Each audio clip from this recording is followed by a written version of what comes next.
Hey guys, what's going on? My name is Brian and welcome to Classic Gbody Garage. In this video, I continue work on Project Scrap National. I take a look inside of the Turbo V6 to see if I can find out what's causing the low compression issues.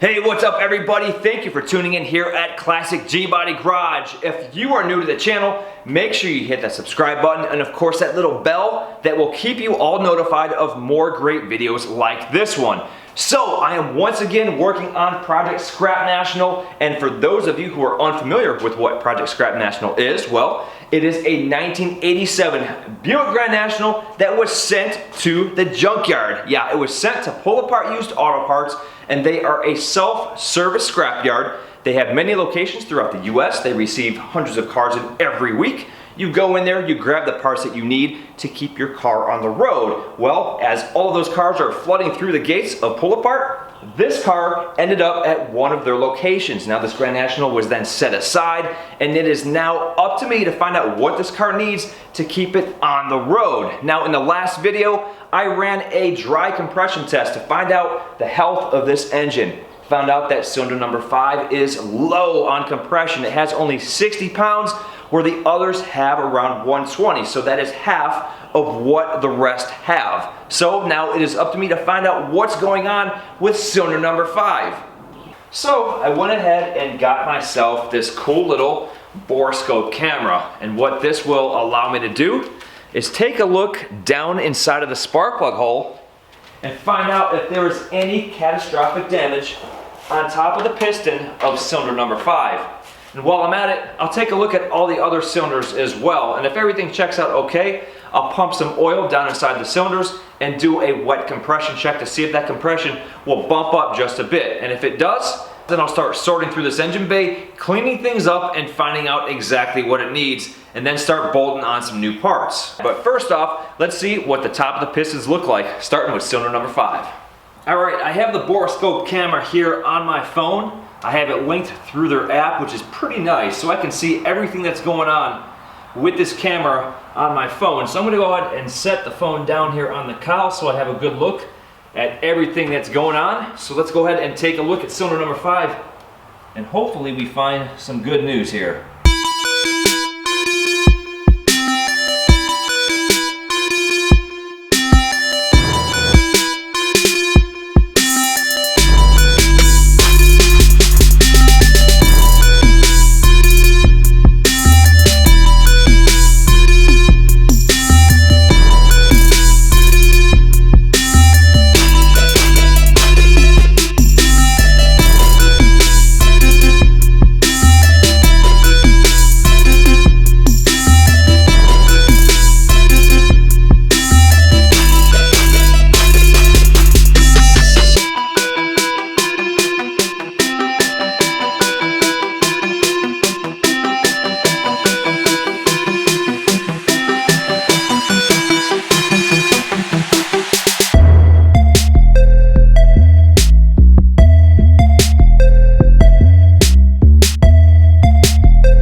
So great news guys, this camera did an awesome job. It showed exactly what was going on inside of each one of those cylinders, and really there isn't a whole lot going on. There isn't any major scoring on the cylinder walls themselves. There isn't any type of detonation damage on the top of each one of the pistons.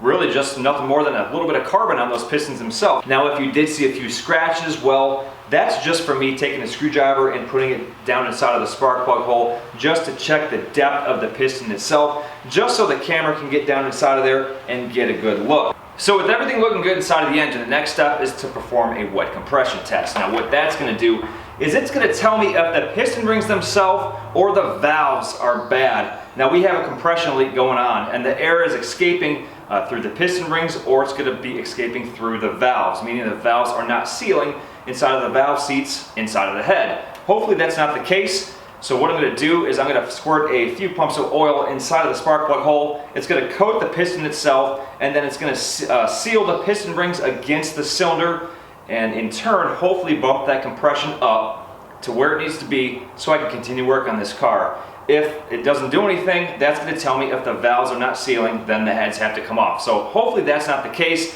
That might be the worst scenario with this car, but let's see what happens.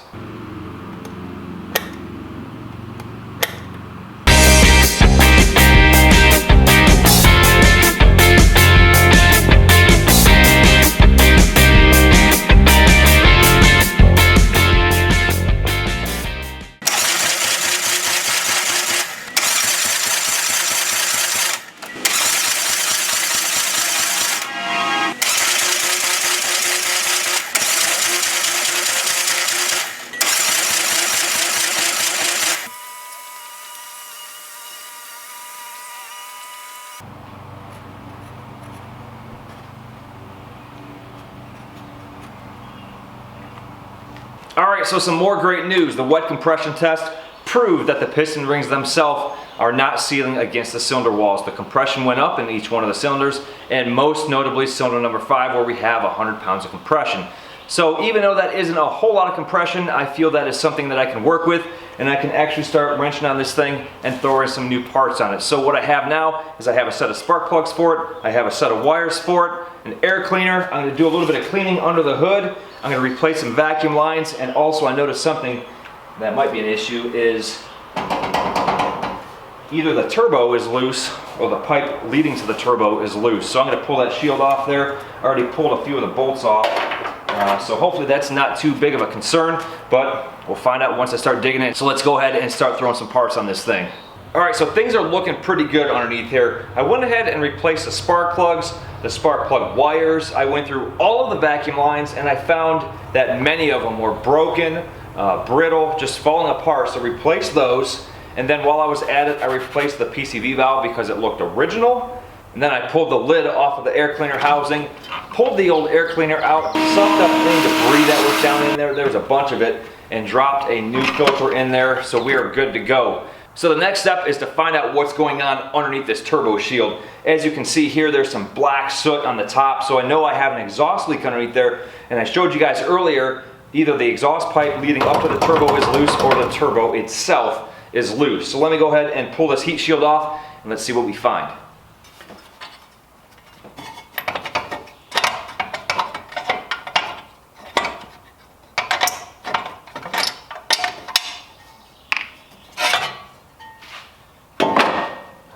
Okay, wow, actually you guys can see how much it's been leaking around here. All this black soot is just covered with it, and you can see all the exhaust leaks around here, around the turbo. So this is where the exhaust pipe comes up to this manifold basically, and then the manifold bolts to the turbo itself, this whole housing. And you can see 1, 2, 3, actually I don't even think there's anything holding it on. So this whole thing's loose. I think there's a bolt on the bottom. So there is, I feel, one bolt down here. So either these snapped off, which I hope they didn't, or they just rattled loose. So there are 3 of the 4 bolts that are missing out of this housing here. So I need to go ahead and buy some new bolts, find out if these snapped off, and then get this thing secured back tight. Alright, so I found out that the bolts themselves are not snapped off. I did find out that that is relatively common. So it's possible that someone had these loose at one point in time, didn't tighten them properly, and then they rattled loose. So I'm glad that nothing is broke off inside, and how I can tell is I just go ahead and stick a screwdriver all the way through each hole, and there isn't anything left inside of that hole. So nothing broke off inside of there, so I'm going to grab the air hose and clean out those threads.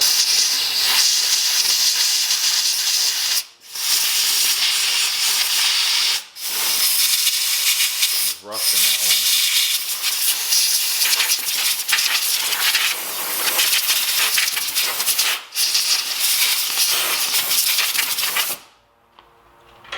So that's all nice and clean.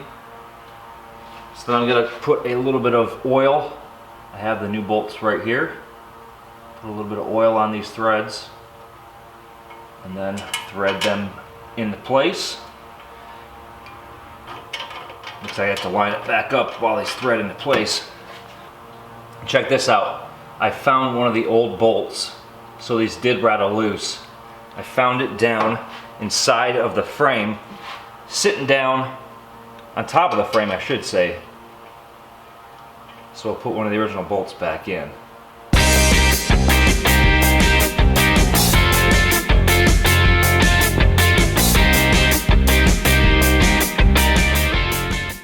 Alright, I have the turbo manifold tightened back down. It's not loose anymore. Have two brand new bolts. That bolt I found sitting down, wedged in between the control arm and the frame.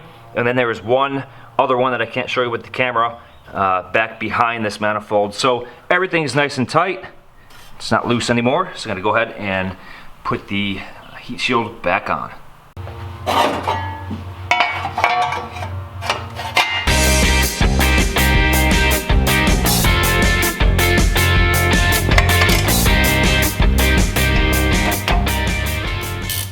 Alright, the turbo is all tightened up and the shield is secure as well. So what I'm going to do now is go through some of this plumbing here from the intercooler. I'm going to remove this because it's loose. This had come off. There was a gap I noticed when I got the car in.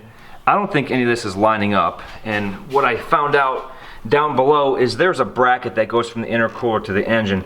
And there is a single bolt with a stud that bracket attaches to, and there was no bolt on that. So everything was kind of loose. I'm just gonna kind of double check everything.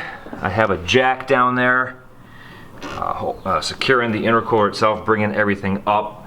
I'm gonna loosen it up, make sure it's level, tighten it all back up, and make sure that these pipes fit. Now once this thing runs, and that is the plan of course, I'm gonna take this all back apart.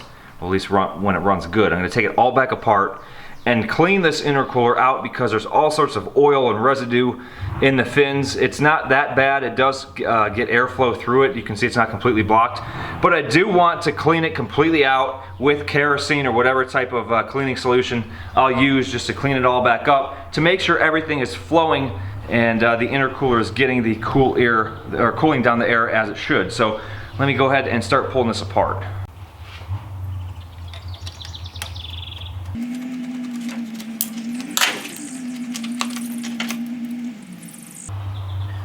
So you can see inside this pipe, it's covered with oil. So I don't know a whole lot about these cars, but it might mean that the turbo itself is leaking oil, but it is kind of bad. So if there's oil up here, I'm sure that there's oil sitting in the bottom of that intercooler. So that definitely has to come back apart once I get it running right and make sure that things are nice and clean and the intercooler is working as it should. The throttle body itself. The throttle body is not, I mean, it's black. It does have some residue in here, but this is something else that I will go ahead and clean up once I get it running right, or running period. You can also see that this air intake pipe isn't in the best of shape. Now there is the mass airflow sensor right here, so it's sensing the air that's coming in, and if there is unmetered air that gets past the sensor and the turbo, it could screw things up going inside of the engine. And you can see that this wire is sticking out here, so if there's any type of holes in this hose, that can lead to issues. So I'm going to go ahead and replace this as well, but we'll see how it runs first before I go ahead and replace it. But I don't know, maybe I'll replace it before I fire it up. Alright, so this engine bay is looking really good now. I have the intercooler where it needs to sit now. Everything is nice and tight. I have the intercooler plumbing and the clamps and the couplers. Those are all nice and tight and where they need to be, so we won't have any type of boost leaks once this turbo starts generating some boost. But this engine has to run first, and that is in the next video. So what I'm going to do is go through the fuel system, drop the fuel tank, see what it looks like inside, replace it if it needs to. Also the fuel pump as well. I'm sure that isn't any better than the fuel tank. We'll blow out the fuel lines, see if this turbo V6 will fire up and run on all 6 cylinders. But like I said, that is in the next video, so make sure you guys are hitting that subscribe button. Also follow Classic Gbody Garage on both Instagram and Facebook. I am always posting updates there as well. And until the next Classic Gbody Garage video, make sure you keep those G-bodies rolling.